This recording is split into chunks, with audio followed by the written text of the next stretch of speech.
midnight swim.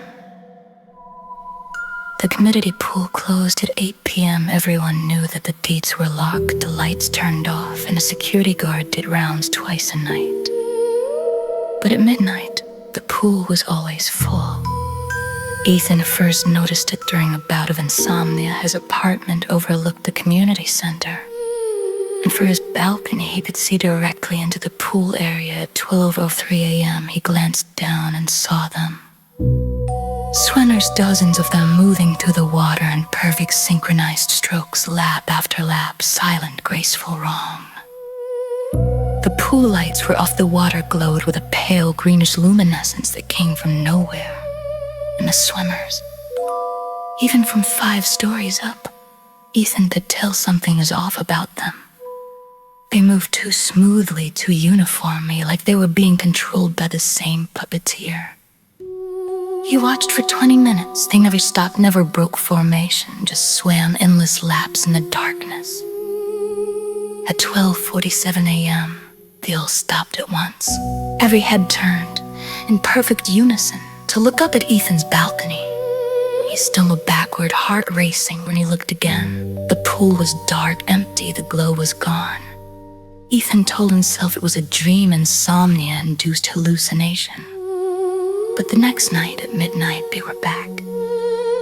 This time, Ethan recorded it on his phone, the glowing water, the synchronized swimmers. When he played it back, his phone screen showed only darkness, static, nothing. The video had been erased. Ethan needed to know, needed to see it up close on the 3rd night. At 11:45 p.m., he went down to the pool. The gate was locked, but the fence was only 6 feet tall. He climbed over.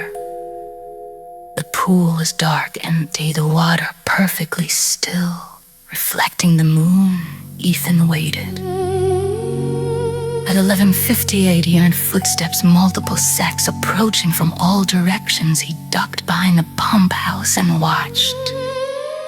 It came from the surrounding buildings, men, women, teenagers, elderly people, all in swimwear. All walking with the same measured pace, eyes forward, expressions blank. They entered through the locked gate. It opened for them, swinging wide without a key.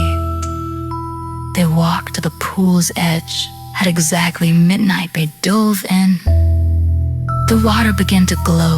Ethan crept closer, hiding behind a lounge chair. The swimmers moved in formation, their strokes perfect, their timing exact, but their faces, God, their faces. Their eyes were open underwater, wide open, unblinking, staring at nothing. And their mouths were moving, all of them, speaking words Ethan couldn't hear, synchronized perfectly, like a chant or prayer.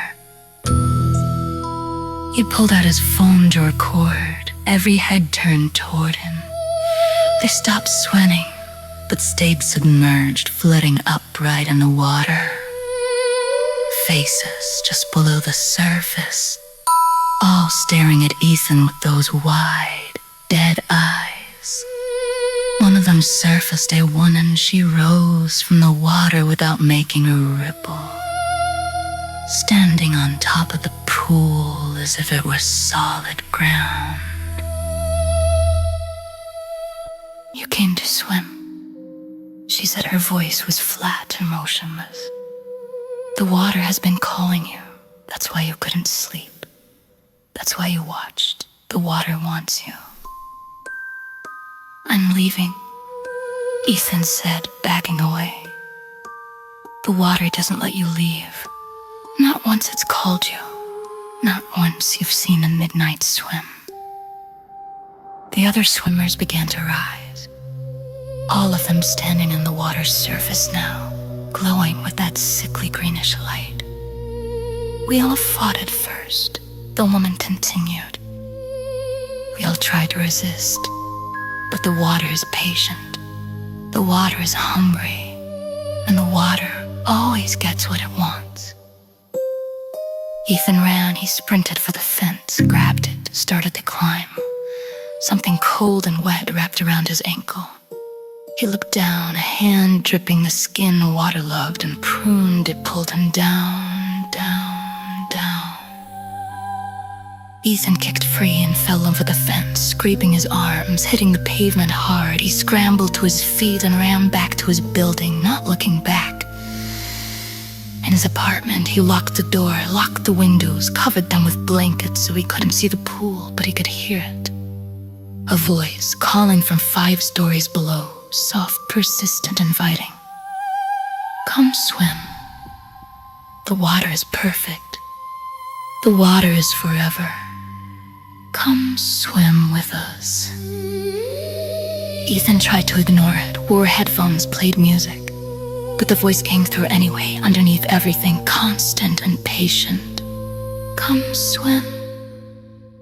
He stopped sleeping. Couldn't every time he closed his eyes, he felt water closing over his head, felt himself sinking, felt his lungs filling with that glowing green liquid. On the 7th night, Ethan gave in. He had to. The call was too strong, the exhaustion too complete, the promise of the water, of rest, of peace, of finally giving in, too tempting. At 11:50 p.m., he walked down to the pool. The gate opened for him this time. The water glowed, welcoming. The other swimmers were already there, waiting. Welcome, they said in unison. Ethan walked to the edge. The water reflected his face, pale and exhausted. He dove in. The water was perfect. Not cold, not warm, just perfect. It filled his mouth, his lungs, but he didn't choke, didn't drown. He breathed it in like air. And he swam lap after lap in perfect formation with the others, moving together, thinking together, being together. Finally, he could rest. At 12:47 a.m., all the swimmers stopped and looked up. A new face appeared on a balcony, a woman unable to sleep, watching the blowing pool with curiosity and growing dread. Ethan smiled underwater. The water was patient. The water was hungry. And the water always got what it wanted.